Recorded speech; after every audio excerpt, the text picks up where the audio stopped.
I'm finding with my clients is that they don't want to conform anymore, and that's why they come to me. Okay, but they don't know that. They want to do shit their way. Okay, and then stuff starts to sort of fall apart, or not really, or there's new ideas that they don't think that they can do it, and they get a little bit depressed or down, and then they start to exhibit all the symptoms of what conformity is within depression and anxiety and all that. So, but the juice is that if we help these people at the very top who have influence, okay, this is my whole thing, who have influence, to get them out of this conformity, mediocrity of thinking trap, okay, they have such a influential energy and position in their corporations and their organizations, wherever they are, they can affect change. Just by asking questions that people never thought of before. And this is what these people are doing now. And people listen to them. Whereas someone who's not someone who doesn't have that success, they'll like you said earlier about, oh, I'm gonna be a non-conformist, no, fuck you.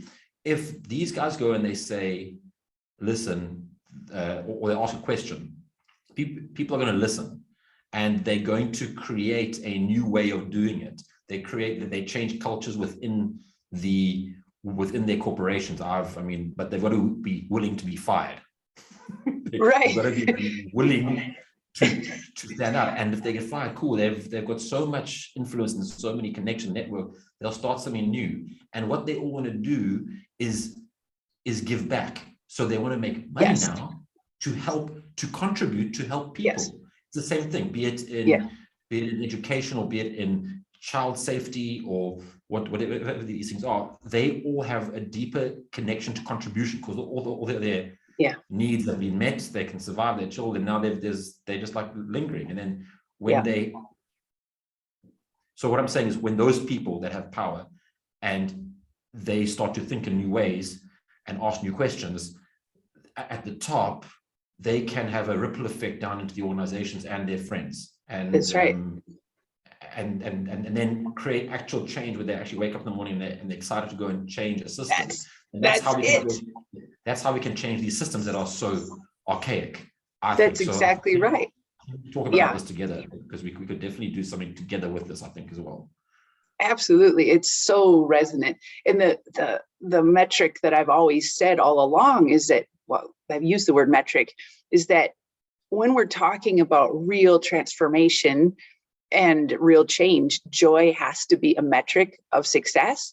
Are you waking up in the morning in love with what you're doing that day?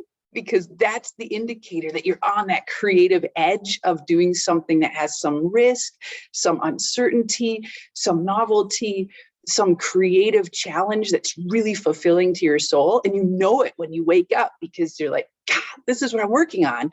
And it's just deeply fulfilling because it's coming from within. And so what we've inherited societally is organizations and education systems that don't even consider joy or fulfillment anywhere. That's not even a conversation.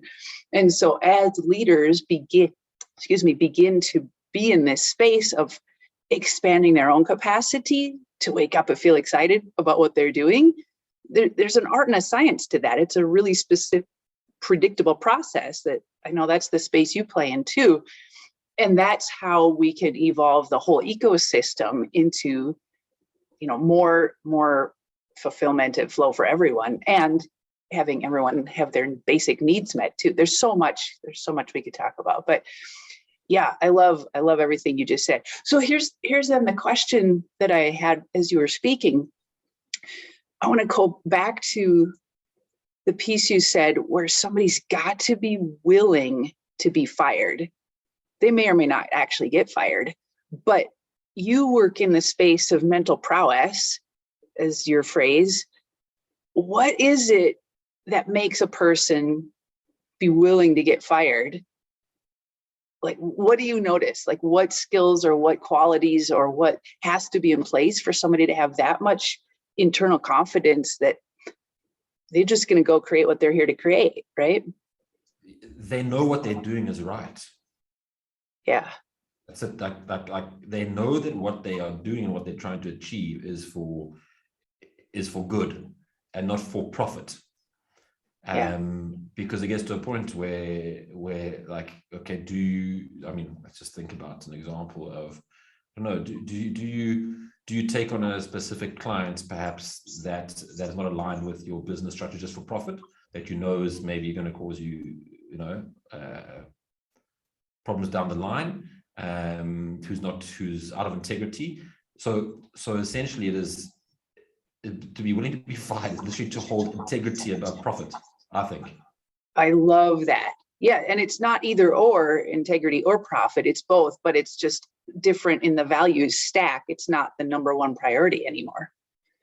Is that right? I would, yeah. I definitely agree. Okay, we need to make profit. Okay, profit is key. But what are you selling yourself? Exactly. Are you prostituting yourself to get that profit? Right.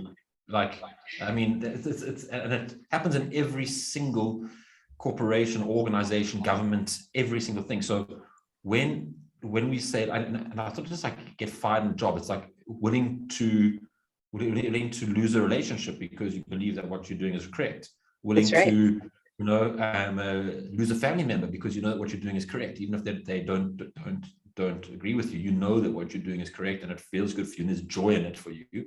That's right. Then it's just an unwavering knowing and integrity of, hey, I'm not here on this earth to appease anyone, and I'm going to do what I need to do because I'm going to die one day. And if I don't do this, I'm going to hate myself, and I'm going to lie on my deathbed going, oh, I was too afraid to go get fired. Are you joking? Like, right. Who cares? Who cares? This is the fear. It's fear that like people don't do it because there's this unconscious like generational fear of what they should be doing or what they should not be doing, and the mental prowess part, we can call it, is that just it's the embodiment of a sovereign mind. Say, this is what I'm going to do, and come with me or stay behind. Simple. That's right. That's right. I love that phrase, embodiment of a sovereign mind. That's sometimes I use the word liberation around that, or sovereignty around that. But there's a way in which a person is so connected with their intrinsic knowing, and then they have the boundaries and the, I would say, skill and confidence and assertiveness to say, no, this is what I'm doing. This is what I stand for. Join me or not. It's an inside out knowingness of who one really is. And in a society where we're trained to completely ignore that, annihilate that, not respect that from education and birth from the beginning, that's why it's a work. I mean, that's why it's work. That's why you and I have jobs right now. Is because this is the game of discovering, oh, right, who am I? What is my purpose really now that I've gotten here? And I think for me, there's something beyond purpose. Purpose drives it, but that word is so tossed around that often it loses the real potency of what I mean when I'm using the word purpose. But like you named it, embodiment of a sovereign mind. And I often use the phrase, it's your note in the symphony of life, that you are either playing or you're not. And if you're not playing your note, your string of your essence is being somewhat dampened by some way of being that's no longer serving you because it's who you had to be to get here. That creative force will drive you crazy until you finally liberate the part of you that can just play your note in the symphony, right? So I think that's the space where you and I play with our clients and with who we serve, is like, what does that look like to pop into the next dimension of creativity, full expression of your genius in the world, and to make a mark in a way that lasts way after you die. Is that where you play too? Yeah, I think we both play there, and the fun part of the job is to, or job, I need to say job, what I'm talking about. The fun part of the play is that you get to unlock these minds in people that they've just been suppressed for millennia, literally suppressed by all this bullshit. And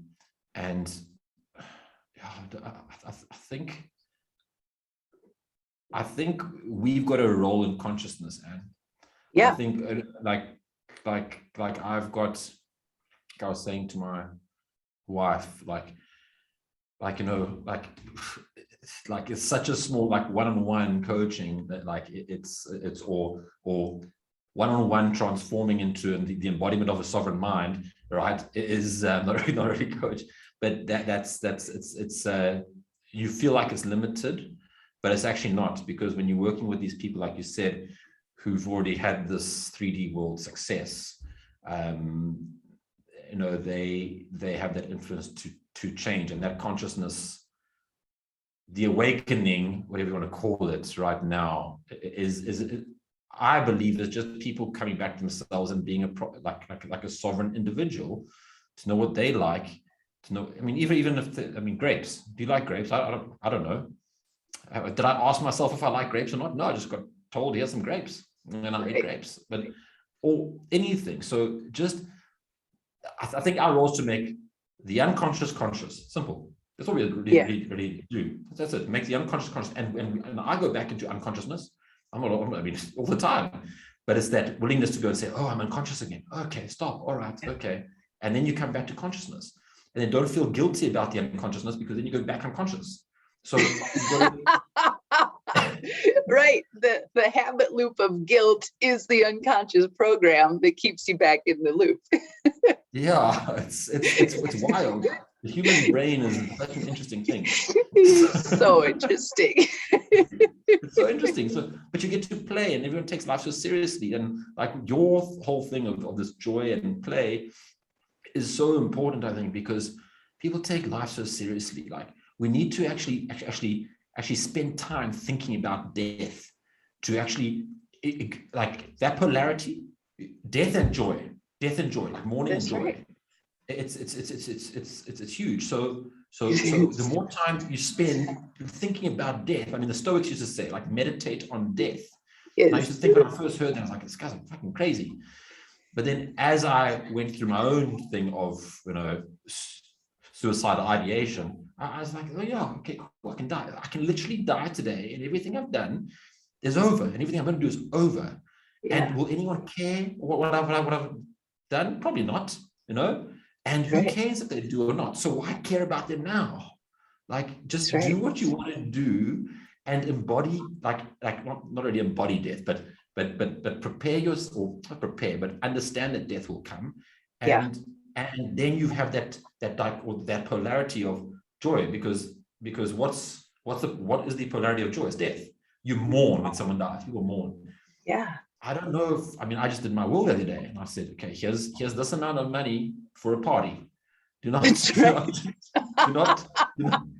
cry when I die. Yeah. That's right. I love this, Troy. It's so true. It's so true. I'm just reminded of. No, it's so relevant though, because there's two things I want to bring in. One is my own experience, and one is kind of the collective current experience. So first things first. So that's how I ended up in this work, if we call it that I do now, is 15, 16 years ago. Prior to that, I was an avid skydiver and jumping out of airplanes every weekend, and you know, relatively high risk activity, but I was at home there. That was my comfort zone. It was my happy place. And a dear friend who we jumped with almost every weekend suddenly was killed in a skydiving accident. And it was a freak accident. It wasn't his fault. It was a burble of wind that collapsed his parachute, and he fell and landed on the tarmac, and that was it. And he had thousands of skydives. He was, you know, like the master instructor level that everyone turned to for mentorship, because he was really, really talented.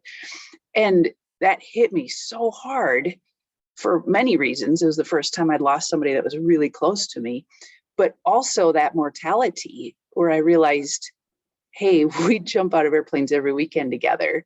His parachute was perfectly fine. His flying the pattern was perfectly fine. There was nothing wrong with what he did, but just a freak accident took him out. And I realized, shit, that could have just as easily been me. I'm still here and he's gone. And as we were going through the memorial service and all the gathering of friends to celebrate his life, I'm listening to what everybody's saying about his life. And, he was older than I was. So he, had a really good career and a good life. And I remember going, oh my God, if that was me, would I be happy with what people said about my life? Oh shit, like I haven't even started living. Like, what am I doing? And I was so confronted with that sense of what am I doing? And it just totally skyrocketed me on a very different trajectory of figuring out what life do I want to live so that when my day comes, because I don't know when that's going to be, but when it comes, I will die happy with no regrets on how I lived. And, that just led one thing to another. But I often say that the work that I do isn't really almost available for people who haven't confronted their mortality, because it is in that question that you connect with your infinite eternal nature as a consciousness, element of consciousness that is just here to be on earth for a short period to do whatever it is we're here to do. And then this whole other frequency becomes available because you're free. Like, yep, I'm going to die. You're going to die. Like, yep. So what are we doing today? It might be tonight. Like this whole world could blow up tonight. We don't know. That we just said now, once you confront that mortality, you're free. Like we trapped in prisons of our minds most of the day. We're trapped in prisons of other people's minds, giving our power to them, what they think of us. But how do we help people confront their mortality? It's a question I wanted. Well, there's, you and I think have lightly talked about this before. There's literally creating experiences where people are confronting their mortality through high risk. There is that option. Like what? Like what? Because okay, I'm gonna have to get some serious liability shit going down if that happens. Here's my thing, right? Let's just climb out of the wing of a plane without a parachute, because that for me is my happy place, and that is so not for everyone, but certainly that confronts your mortality, because you're like, one slip, I'm done. Right? And you discover jumping or whatever, like jumping or something, essentially. Yeah, so extreme sports, but even without that, I mean, I tend to find that the people who show up in my world have already had some experience that rocked their world. And so that's some work they've already done. That's why they resonate with what I'm doing. So I don't feel like it's my job at all to initiate that conversation. Life's got that handled. And certainly that was the other piece I wanted to touch on. That, from my perspective, is one of the gifts cosmically of what's happening right now in our world, because this insidious little teeny tiny virus is really stirring it up for everybody to really be confronted with death and mortality. And yes, there are people that have died and lost loved ones, and there's still people dying, and that's not unlike anything we've ever lived in the past. Like, people die all the time, but we just don't focus on it. And now it's just in your face everywhere. Like, you might die. I don't want to be a vector, right? And it just stirs up all this stuff. It's the elevation of that question, which is the perfect cosmic setup for some people to pop out of that matrix of fear of death and into this other dimension of liberation. And most people aren't going to make it right now in that leap of consciousness, but a lot of people are, and waking up going, what am I doing with my life? And we're seeing all sorts of shifts of service workers quitting their job. Like, I don't have to put up with this. Like, I'm going to do something different with my life. And there's a radical reorientation of values happening among many, many, many people right now because of the what appears to be pressure of this weird and wacky shift we're in right now. But I see it as a cosmic nudge to go, and here's where we want to pop some people out into a different way of thinking. So it's actually that, I mean, this is what I was going to say earlier, like when I faced death myself, my own suicidal ideation, that was my awakening, essentially, call it what you will. And and then that was when I started to ask questions and started to go deep into my own mind and understand things. And what this is, like you said, is there's an awakening of some, and others stay in and they want to go back to the same way it was. And unfortunately, it's never going to go back to the same way it was. We're in for a treat of a shift in government's tyranny. I mean, we see the tyranny right now. And I mean, that's happening. So we better buckle up for it, but don't get sucked into it. Like, okay, cool. Right. How do we adjust to that? And also don't be afraid of it, because you face death now with this teeny tiny virus that can apparently kill so many people. So people have faced death with that. Don't like when you remove fear, like you become free, right? And when you face your mortality, you become free, and you want to be free, don't you? You want to be able to not be reactive to everything that happens in the world. Okay, cool. There could be another virus comes out tomorrow. I'll be chilled. Okay, cool. Another virus. All right, cool. There it is. All right. This one's going to do even worse shit to you. Okay, cool. All right. Whatever. And there probably will be another one. Who knows what's going to happen? There definitely will. Yeah. There will be lots and worse. I mean, the shit that's coming is worse.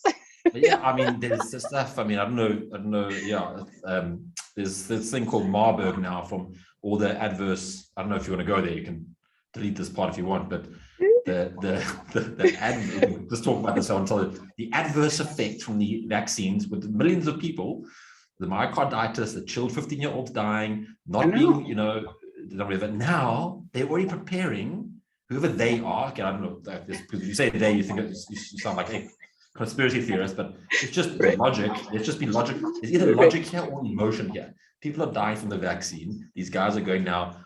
Marburg virus is coming out apparently very soon. Okay. Which is the same things as all the adverse effects from this vaccine, and they have a new vaccine for that one. So eventually we're going to be vaccinated up, and it's all for control and tyranny. I mean, I'm okay with that. I'm okay. Okay, cool. But I won't comply. That's right.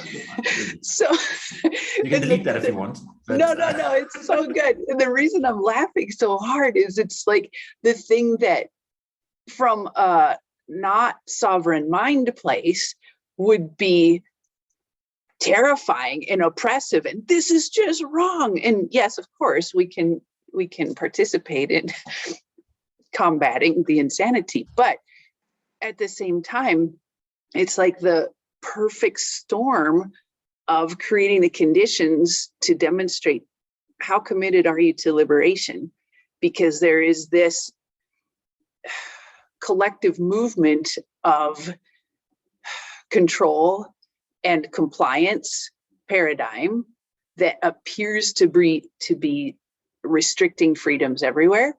And yet, if we step out of that narrative, every person in this moment is just having their own experience. Right now, at home, there is a handful of people that are being forced to have a vaccine or whatever their experience is. But for the most part, people are eating breakfast, having dinner with their kids, like just life is happening.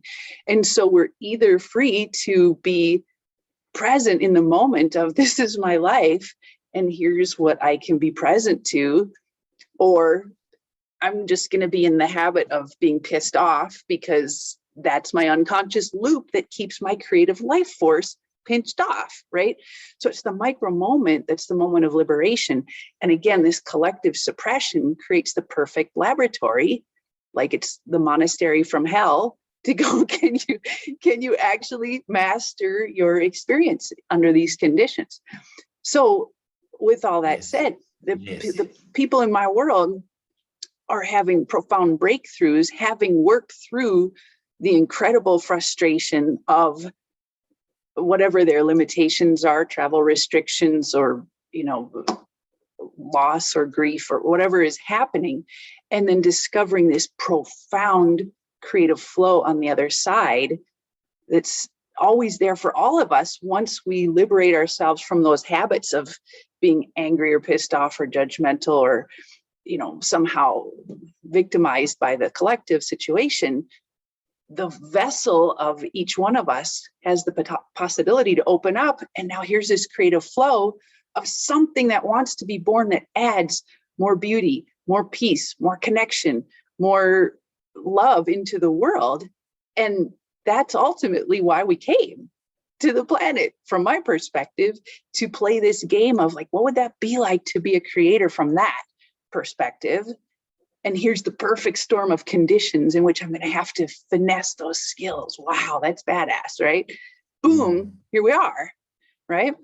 Yeah, yes, and that is the thing. Like, this is not a bad thing. You can choose. I mean, same as everything in life. It's either good or people think it's good or bad, or it's bad. But it's not bad or good until you place your judgment onto it, or your fear, or whatever your conditioning tells you to place on this event, which is just an event, same as any other event that you either become a victim to, or you play the role of a victim to, I should say, because you can't be a victim unless you choose to play that role. And then that just disempowers you, and it cripples you, and then you get into this state of fear, but you're going to die anyway. So who cares? Who cares? So I say to people, like, we're going to die anyway. I'm not going to restrict myself with seeing beautiful people's faces in shops and having a conversation with them and hugging them, because I could die tonight, and then I haven't had this human interaction. But it's a good thing. I frame it that into that way for myself, because I've got two choices. I can tell you, this is the worst things that ever happened. Oh my God, they come in to fucking take my house. They come to take my fucking dog. There's oh, this tyranny is going to come. They're gonna do whatever things that these things are that probably will happen. Okay, and who cares? All we can do as individuals is say no to what we don't believe in. If you believe in it, say yes, and that's fine. But the collective consciousness, people are waking up, and this event is the biggest awakening that has been, and it's a time of change, and this is a revolution. And some people will see it now, and some people will see it in 10 years' time, and some people will never see it, and that's okay. That's right. But you get to choose how you want to perceive the situation, as a good thing or a bad thing. I choose to enjoy this time of whatever this is. Just enjoy it and create new things and new ways of thinking about myself and my life and other people around me, and giving kindness and compassion to people that need it the most. And through that, enjoy the feelings of being a human, because our quality of lives is only found in our emotional state. So make sure your emotional state, that you're enjoying your emotional state. That's why I love your whole thing with joy, because I want to try to create joy every day. So don't give me this fear. Like, people tell me, have you been vaccinated yet? I'm like, are you still playing Pandemic? I'm done. Like, let's just when we get into why people ask you that, like, who cares why they ask you that? Right. But this lightness of, like, this is such a joke. Like, so my home is a COVID-free zone. There's no people come here. There's no talk about COVID, because because if I don't talk about it, it's not real to me. Then my life just goes on normally. Right. You entertain that shit, and then it fits in your mind like a cancer, and all you can talk about is COVID. And I literally don't know what people are going to talk about when the government say COVID's over. What are they going to talk about? This is the point that we were making earlier around the unconsciousness, which just gets in the loops of talking about what is provided to talk about, versus sovereignty is plugging into your own creative flow and being the steward of a new conversation that comes from within, from your own connection with consciousness itself. That is the marker, really. So there's so much there. What was I going to say? I lost it. Anyway, that's what we need, and like we need individuality now more than ever. And people always go, no, you have to be the group and it has to be for the greater good or for everyone. You can't have a strong group without a strong individual. And individuals, we all connected, we all entire as a fractal universe. And like when you work it yourself, you are working on the collective or the group or your family or whatever. Like you've seen this with yourself, with your clients, and people have seen this when you start to focus on yourself and your individuality and sovereignty, shit changes around you. Like it does. That's the key. I think people need to own their individuality and their uniqueness and not conform to a narrative of uniform shit. I mean, when I was at school, I had to wear a uniform. I was like, why do I have to wear a uniform? Like, oh no. Oh no, Troy. Yeah. That's like the antithesis of Troy.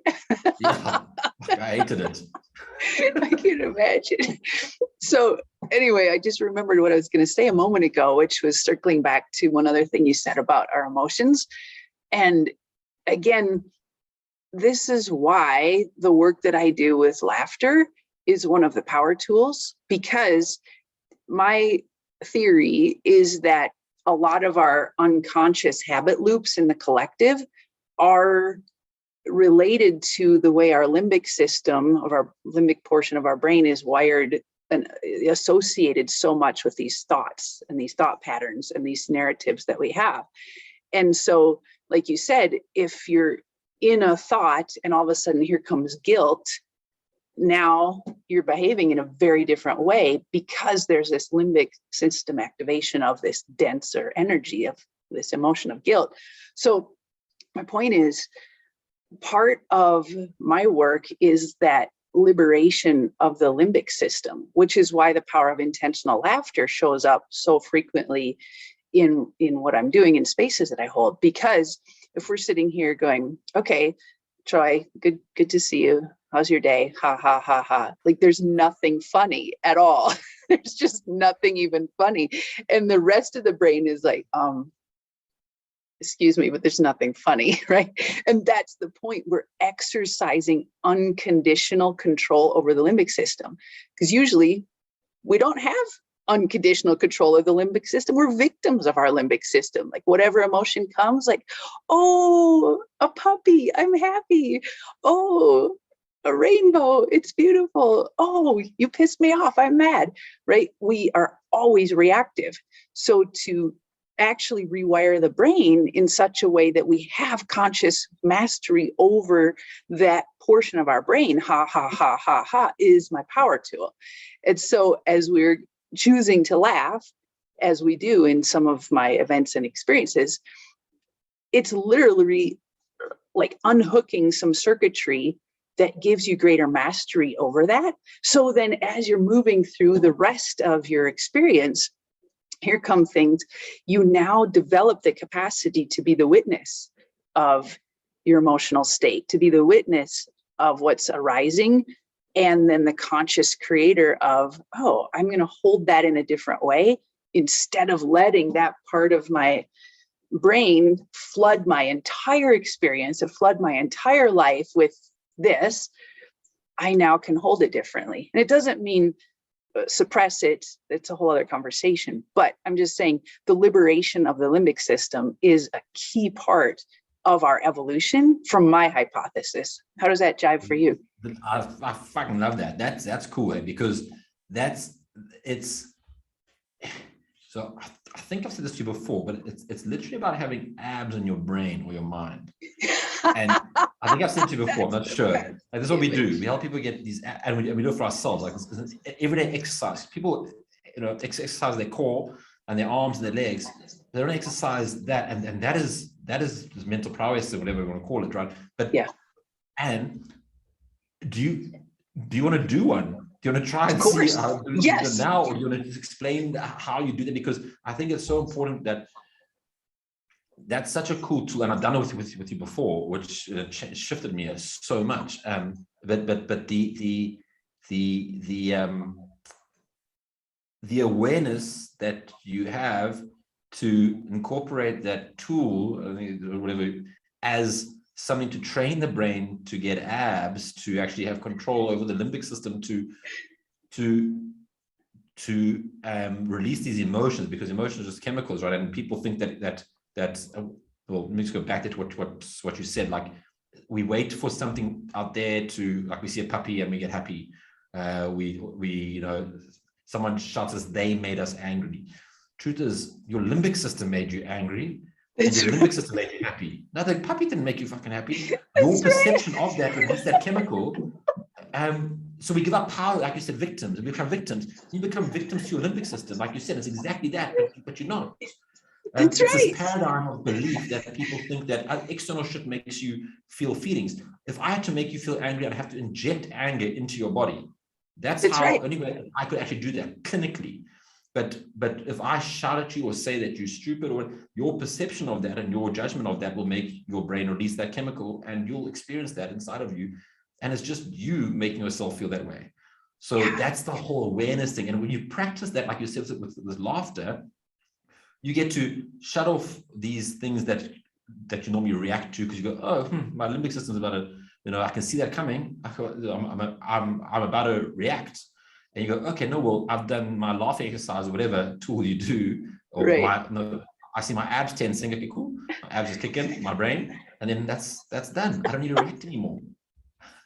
I love this image of abs of the brain so much. Oh my God. That is the best. We are going for the 6-pack, man. What would that look like? Like, it's just sort of like grinning all the time. You totally have a 6-pack, limbic 6-pack. I'm going to make a t-shirt on that. Yeah, but it's true that, like, we've got to spend, I think that's so powerful in your work that you do, is helping people regulate their limbic system. And most people don't even know what a limbic system is. Majority of people don't even know what it is. Right.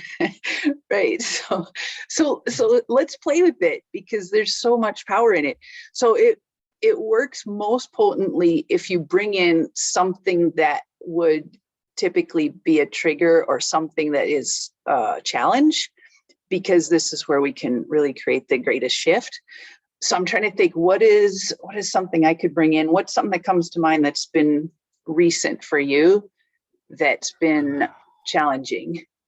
Let me think about this. What happened? When did I get triggered? I'm pretty good with that, because this is what I do every day. This is what I become aware of it. So when I get triggered, generally it's always with relationships, eh? It's always the person closest to you. That's right. There's nothing that I can feel right now, though. But let me. Well, I'll bring in one that I did with somebody else a few days ago,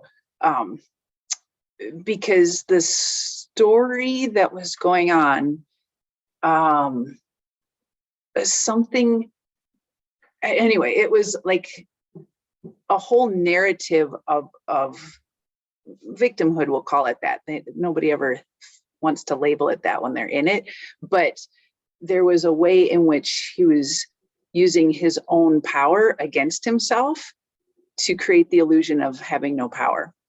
Now, from a traditional psychological standpoint, you would never name it that way, because usually you're not quite taking that much radical ownership for your experience. But anytime you're like inside a narrative that this is stuck, this is wrong, this isn't going to work, this shouldn't happen, this is a problem, there's something in your own matrix of consciousness that you've made immovable.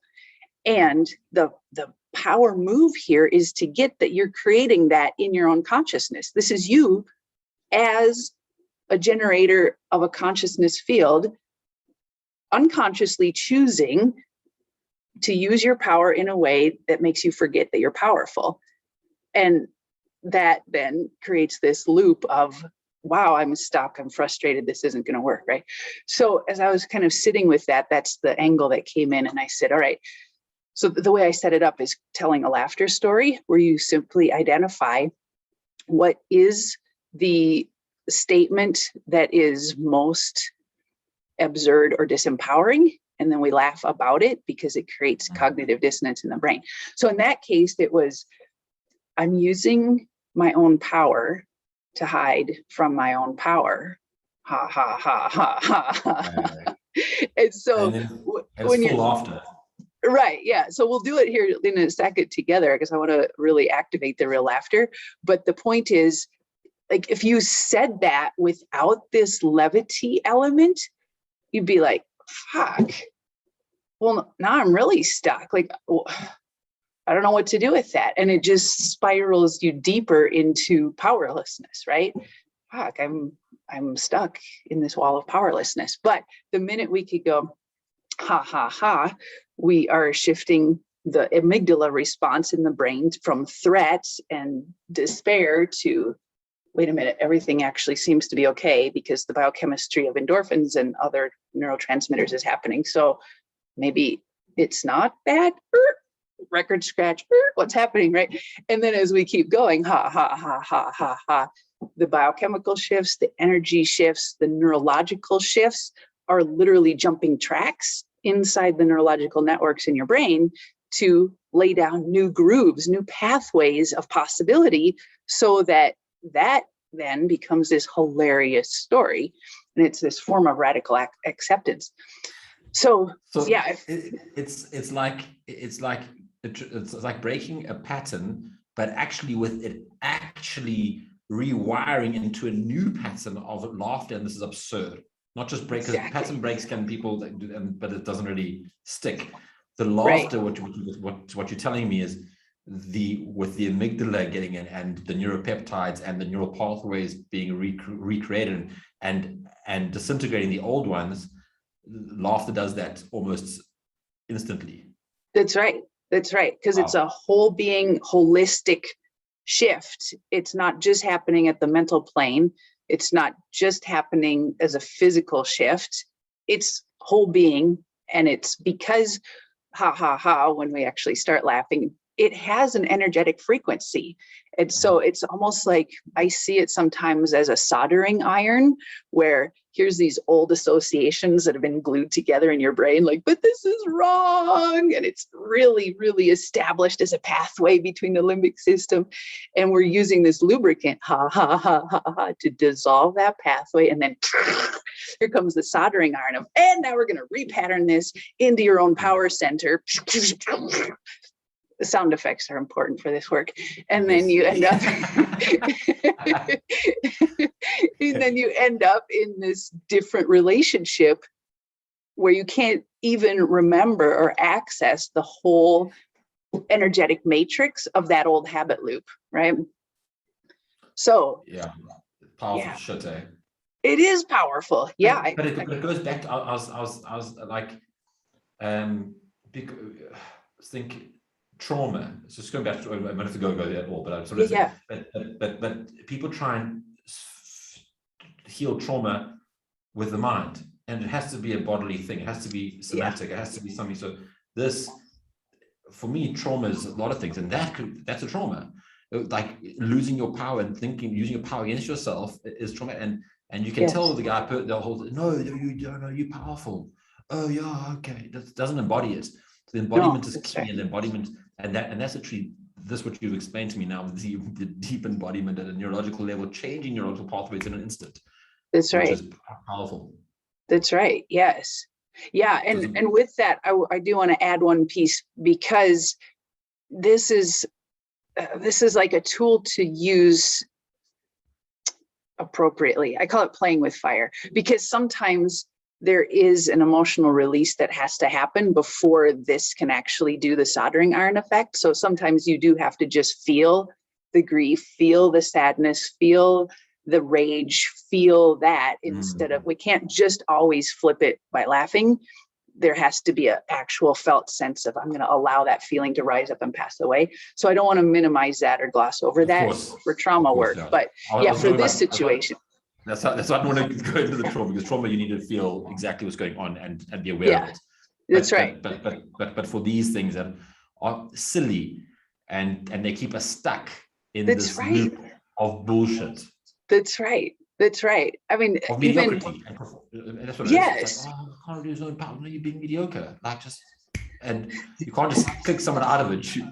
So this is interesting. I mean, when I did it with you, I felt an emotional release. I don't know, we did it like 6 months ago. Yeah, that's right. It was fun. Yeah, that's right. And often it is, I call it the laughter litmus test, because even if you start laughing and it feels like, okay, I'm not really able to laugh, I just want to cry right now, or wow, I'm ha ha ha laughing, but I could feel this tension in my solar plexus right now that's not at all fun or joyful, right? It's because we're bringing in this high frequency.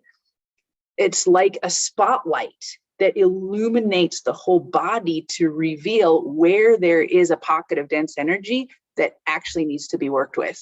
And so now you have a laser focus on, oh, there it is. It's in my solar plexus, or it's in my throat, or it's wherever it is. And now set the laughter aside, go do your alchemical work on that. It's a whole other conversation, but release that. And now you come back to this and it puts you in the whole different frequency.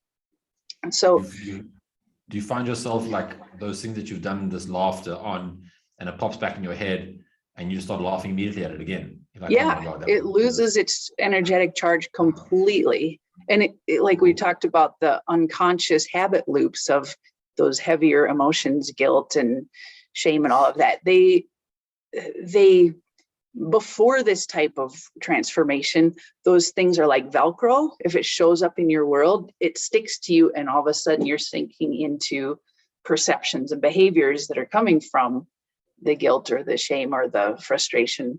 And then after this work, it's like you're porous and these things just pass through. They don't stick to you. You're not like Velcro for them anymore. And so you can just be, that's interesting, witnessing, observing, curious, yes, but it's not something that takes over your system and now you have to work with. You can just be curious, interested. Yeah. So let's just play with that for a second. And we'll use that sentence just as a really nonsensical starter. Well, I felt that sentence actually. Yeah, exactly. Right. Right. Because there was layers in there that I recognized, oh, that's mine too. You know, it was a perfect catalyst coming through this other person, but there was stuff in there that was definitely up for me in really subtle ways that I hadn't been able to see. So if we just start with, I'm using my own power to hide from my own power. And what we'll do is you and I will just say it out loud together, and then ha, ha, ha, ha. And then we'll just let ourselves laugh and give yourself permission to really let go and let the spirit of laughter take you, and we'll just see where it goes and follow the energy. Okay. I was gonna connect to that. So I'm using my power to hide from my own power. Yeah. Okay, I was going to connect with an example here in my mind. I'm using my own power. Yeah. To hide from my power. I'm using my own power. Okay, I've got a couple examples. Cool. You got one? Yeah, here it is. Oh shit.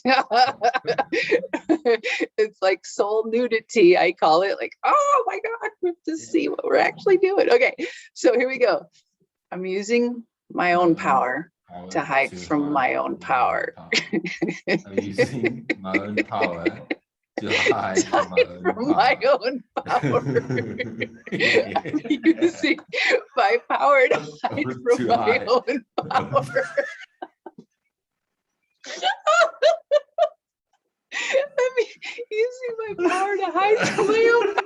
Using my power to hide from my own power. I'm using my power to hide from my own power.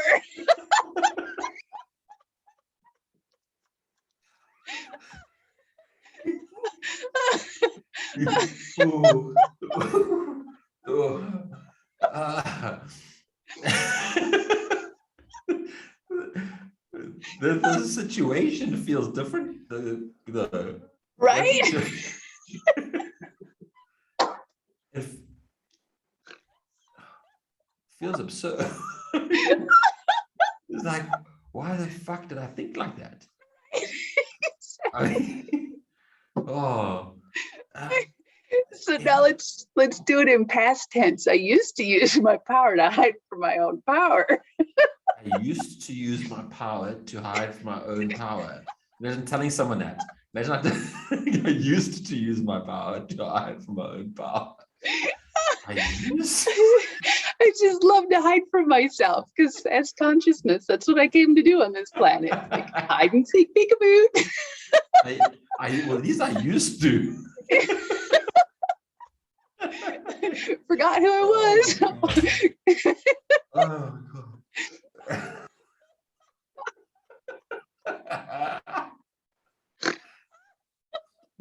That example that I do in my head is ridiculous, though. This is ridiculous. What you cause this shit in your this spiral thinking, the loop of thinking. Right. Take life so seriously, eh? Why? I'm sweating, I think. So I know we move a lot of energy. But that's the release as well, right? The sort of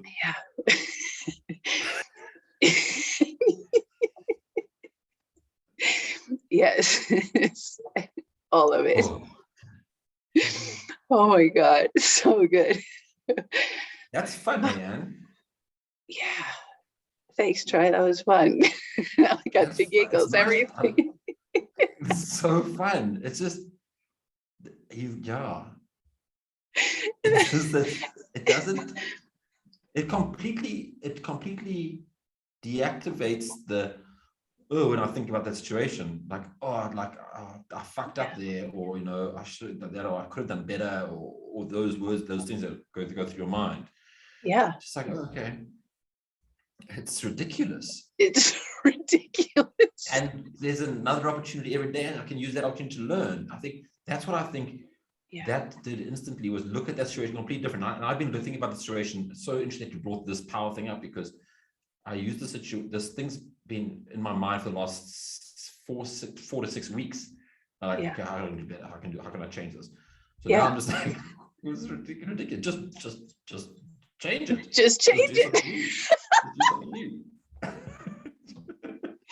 I mean, it's like this is my my favorite tool for just playing in where the matrix becomes magical, because all of consciousness is very malleable, but we let it be so rigid. No, physical reality is what it is, and oh shit, we better react to physical reality, instead of remembering we're the ones creating physical reality through our focus, words, and attention. Hello.